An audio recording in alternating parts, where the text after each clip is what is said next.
Hi ಎಲ್ರಿಗೂ, ಇವತ್ತು ಪನ್ನೀರ್ ಪರೋಟ ಹೇಗೆ ಮಾಡೋದು ಅಂತ ನೋಡೋಣ. ಅದಕ್ಕೆ ಏನೇನು ಇಂಗ್ರೀಡಿಯೆಂಟ್ಸ್ ಬೇಕು ಅಂತ ನೋಡ್ಕೊಳ್ಳೋಣ. ನಾನು ಈ ಶಾಪರು ನನ್ನ ಆನ್ಲೈನಲ್ಲಿ ಇಸ್ಕೊಂಡೆ. ತುಂಬ ಚೆನ್ನಾಗಾಗುತ್ತೆ.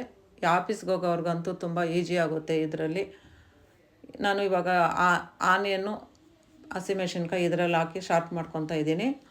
ಕಟ್ ಮಾಡಿಕೊಂಡ್ರೆ ಅಷ್ಟು ಚೆನ್ನಾಗಿ ಲಟ್ಸೋಕ್ಕೆ ಬರೋಲ್ಲ ಅಂತ ನಾನು ಇದರಲ್ಲಿ ಮಾಡ್ತೀನಿ. ಈಗ ಆಗಿದೆ ನೋಡೋಣ. ನೋಡಿ ಎಷ್ಟು ಚೆನ್ನಾಗಾಗಿದೆ ಅಂತ. ಸಣ್ಣಕ್ಕೆ ಈ ಥರ ಇರಬೇಕು. ಒಂದು ಬೌಲ್ಗೆ ಹಾಕ್ಕೊಳ್ಳೋಣ ಈ ಈರುಳ್ಳಿನ. ಇವಾಗ ಉಪ್ಪು ನಿಮ್ಮ ಟೇಸ್ಟ್ಗೆ ತಕ್ಕಂಗೆ ಹಾಕ್ಕೊಳ್ಳಿ. ಇವಾಗ ಕೊತ್ತಂಬರಿ ಸೊಪ್ಪು ಕಟ್ ಮಾಡ್ಕೊಂಡಿರೋದು, ಖಾರದ ಪುಡಿ 1/2 ಸ್ಪೂನು, ಧನಿಯಾ ಪುಡಿ 1 ಸ್ಪೂನು,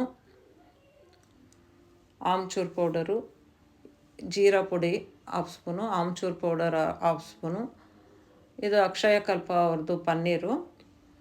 ಈ ಪನ್ನೀರನ್ನ ನಾವು ತುರ್ಕೊಳ್ಳೋಣ.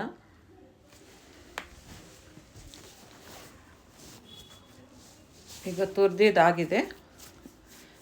ಎಲ್ಲ ಮಿಕ್ಸ್ ಮಾಡ್ಕೊಳ್ಳೋಣ. ಎಲ್ಲ ಕೈಯೆಲ್ಲ ಮಿಕ್ಸ್ ಮಾಡ್ಕೊಳ್ಳಿ. ಈಗ ಆಗಿದೆ.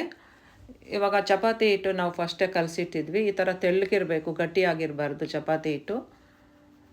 ಈ ಥರ ಉಂಡೆ ಮಾಡಿಕೊಂಡು ಈ ಥರ ನಾನು ಹೇಗೆ ಮಾಡ್ತೀನೋ ಆ ಥರ ನೋಡ್ಕೊಳ್ಳಿ. ಈ ಥರ ಮಾಡ್ಕೊಳ್ಳಿ.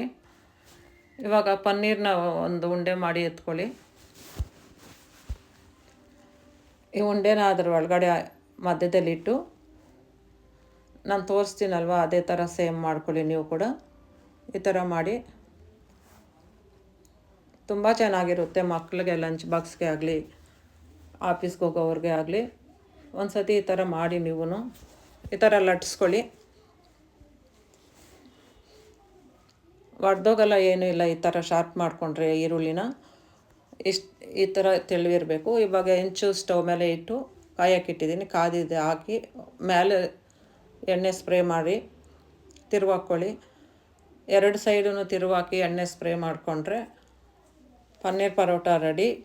ನೀವು ಟ್ರೈ ಮಾಡಿ ನೋಡಿ ಹೇಗಿದೆ ಅಂತ ನನಗೆ ಕಮೆಂಟ್ ಮಾಡಿ.